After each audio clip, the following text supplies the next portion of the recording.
ওম শান্তি আপোনাক যদি বহুত কোনোবাই দুখ দিয়ে কোনোবাই ঈৰ্ষা কৰে আপোনাক যন্ত্ৰণা দিছে জানি বুজি আপোনাৰ লগত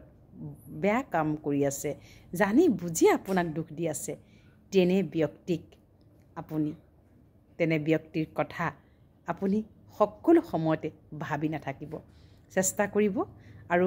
এইটো চেষ্টা কৰিব গ্ৰহণ কৰিবলৈ যে সেই ব্যক্তিজন আচলতে ৰোগীয়া ব্যক্তিৰ প্ৰতি জানো মানুহে খং কৰে কেতিয়াও খং নকৰে সেইজনক আমাৰ শুভকামনা শুভভাৱনা আৰু মৰম আশীৰ্বাদৰ প্ৰয়োজন নহয় জানো এতিয়া কোনোবা ব্যক্তি যদি বেমাৰত পৰি থাকে কৰোনাৰ সময়ত কত শত্ৰুৰ ঘৰতো আমি ফোন কৰি খবৰ লৈছিলোঁ কৰোনা হোৱা ব্যক্তিৰ ঘৰত কিয় বাৰু কাৰণ আমি জানো তেওঁ ৰোগীয়া হৈ আছে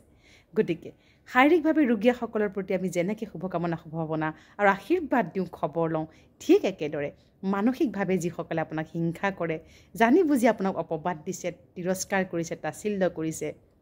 আপোনাক সকলো সময়তে তল দেখুৱাবলৈ চেষ্টা কৰি আছে তেনে ব্যক্তিক আপুনি অন্তঃকৰণৰে আশীৰ্বাদ দিয়ক আপোনাৰ অন্তঃকৰণৰে নিস্বাৰ্থভাৱে আপুনি যদি আশীৰ্বাদ দিয়ে সেই ব্যক্তিৰ জীৱন আচলতে তেওঁক উদ্ধাৰ কৰাহে হ'ব আচ্ছা ওম শান্তি